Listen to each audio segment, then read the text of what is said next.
Hey everybody, and welcome to November's edition of Board Game Buys. This is where I take a look at all of the games that I have added to the collection during the month. So I have 15 new games here to talk about and a couple of expansions. But before I do, I want to give a shout out to the show's sponsor, KIENDA.co.uk, who are my go-to online retailer. And if you use the link in the show notes or the QR code, then you can get 5% off your first order. But let's get started with Catman. So I've already covered this one on the channel as part of my review series, as well as doing a single release for that video as well, if you want to check out more detailed thoughts. This is the newest, at least release from Feld that isn't a reprint. So this is a brand new fresh game. It's a racing style game that's somewhat similar to a game like The Quest for El Dorado, but in this one you can kind of stop off and collect different bits and bobs and get these player powers and things to get points as you go. So the race aspect isn't everything in this game, but it is certainly a significant part. So spoiler alert, I did really like this one. I'm definitely tailored towards the lighter audience or Feld fans. It's not up there with your Trajans or your heavier games, but still thoroughly enjoyable, but maybe not for everybody. On to some smaller ones now. I picked up a copy of Arctic. You know, I love my small box card games. This one intrigued me. Again, I haven't released my review of this one yet, but it is coming very soon. So I have played this one and recorded my video already. But basically, it's a hand management style game where you are playing cards, and the cards will show you how many cards you have to play next time, but also how many cards you draw at the end of your turn, and you're trying to keep a very strict balance of cards in your hand and play these cards in order so they're grouped together to get victory points. So that is Arctic. I picked up a copy of Fairy Ring. So this is another new 2024 release. Definitely a family weight style game as you are doing a bit of a pass and draft system, building up these mushrooms as you go, and the mushrooms will also show you how many spaces around the kind of created rondel between your cards and the other cards that fairy will move, and depending on where it lands, either that player will get points, but also you'll get points as well if you have a corresponding mushroom, and all the mushrooms score in different ways. So for example, some will score if you drive past them, some will score if you land.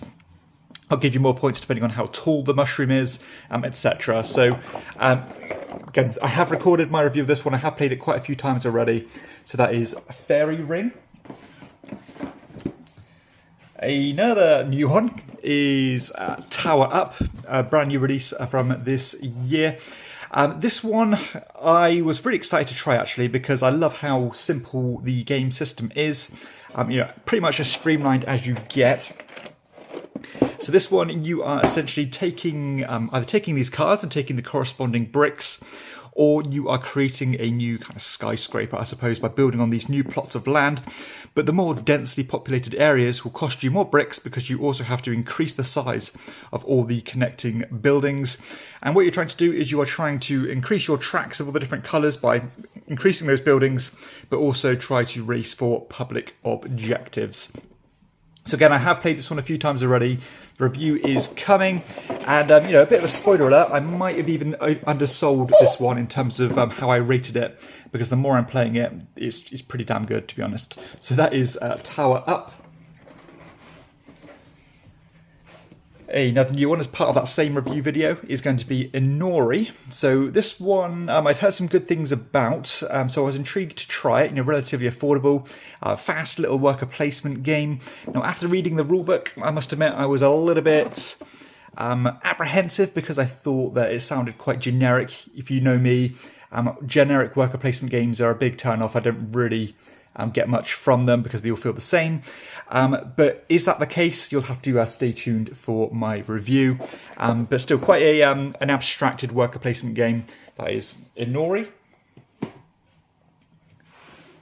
On to an older game now. I finally managed to find a copy of Blue Moon City. So this one, again, a classic Rai Knizia game, as you are trying to build up this city by trading in cards at these different tiles. You're getting bonuses as you do so, as they're flipped over and resolved. And I like the way that the The more the city is built up, the more rewards you get.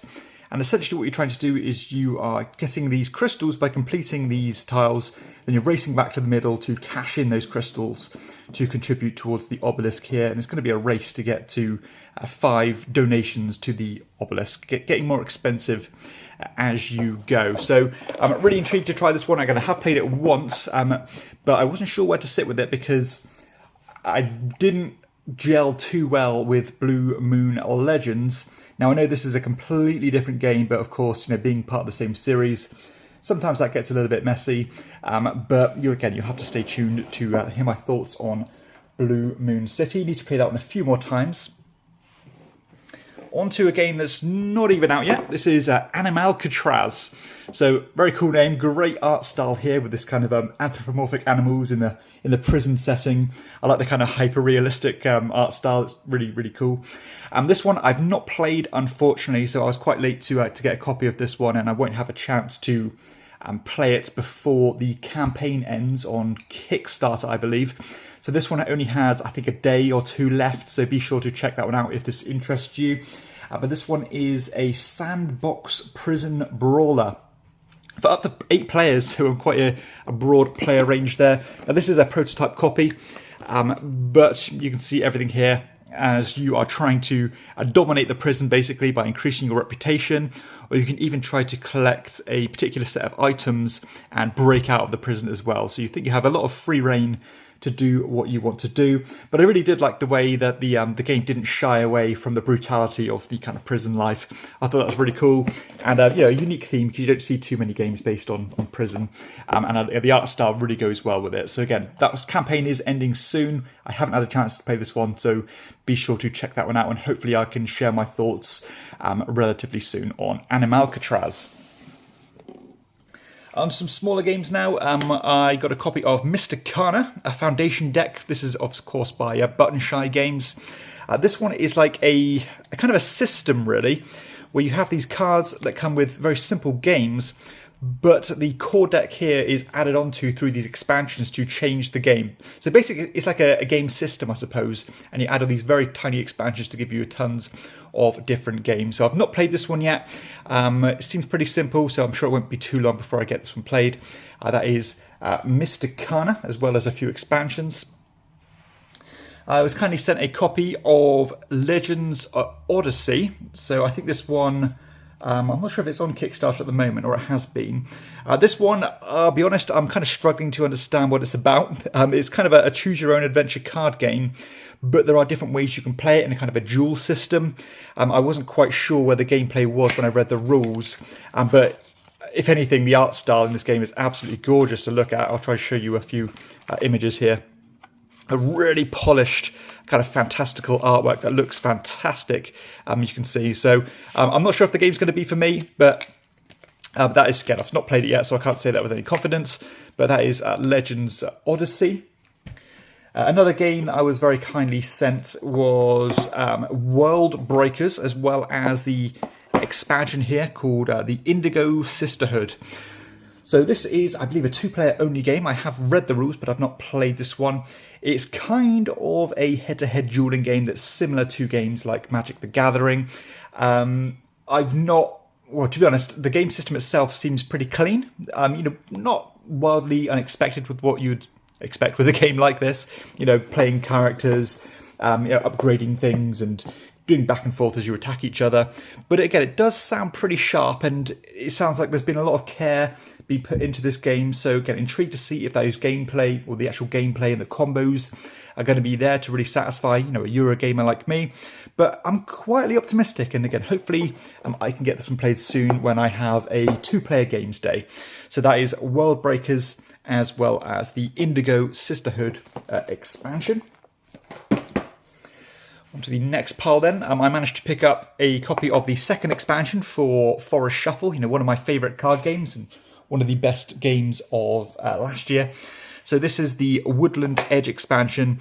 I've not played as much Forest Shuffle as I would have liked in the last few months, really. I have picked up the first expansion, which I think I've only played once or twice. But again, these are very, very small. You only get a few cards. You get 36 cards.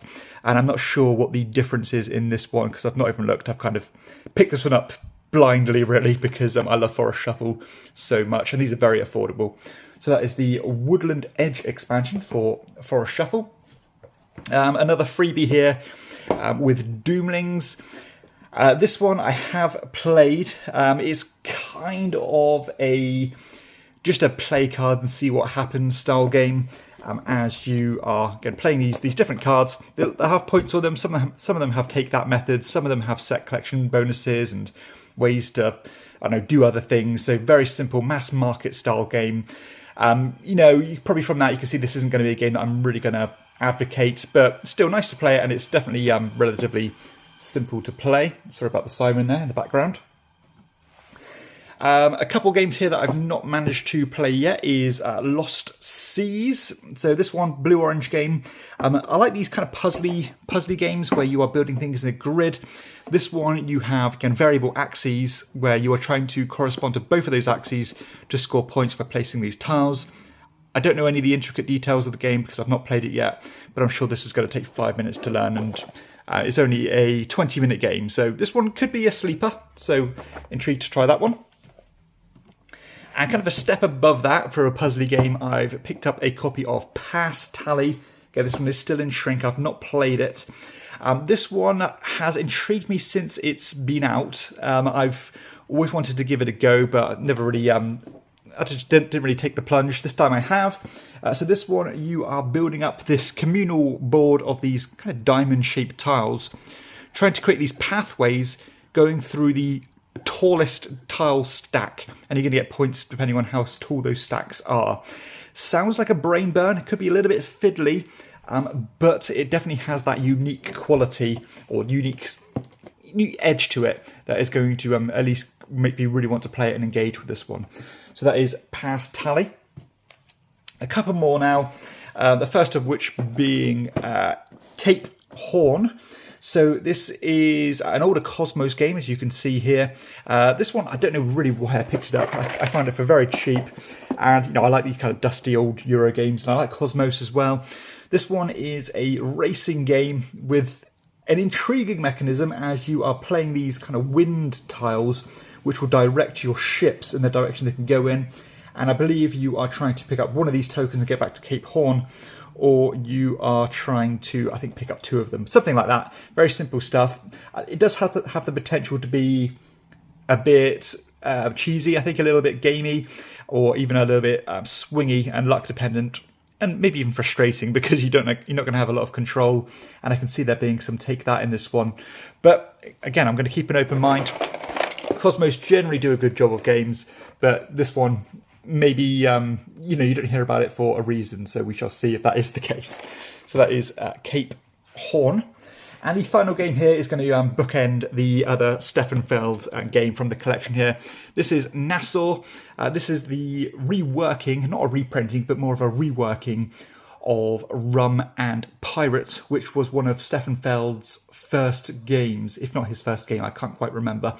This one I have played. Again, I am going to be reserved on my thoughts because I have got a review coming soon. So that is Nassau. Definitely, again, a complete reworking of Rum and Bones with a whole new aspect to the game with this seaboard as you're collecting things and increasing your engine. Lots going on in this one. So that is Nassau. So there we have it. That concludes the video. Hopefully you have enjoyed it. If you have, please be sure to check out my other content. Hit like and comment on which game you are most anticipating me to review.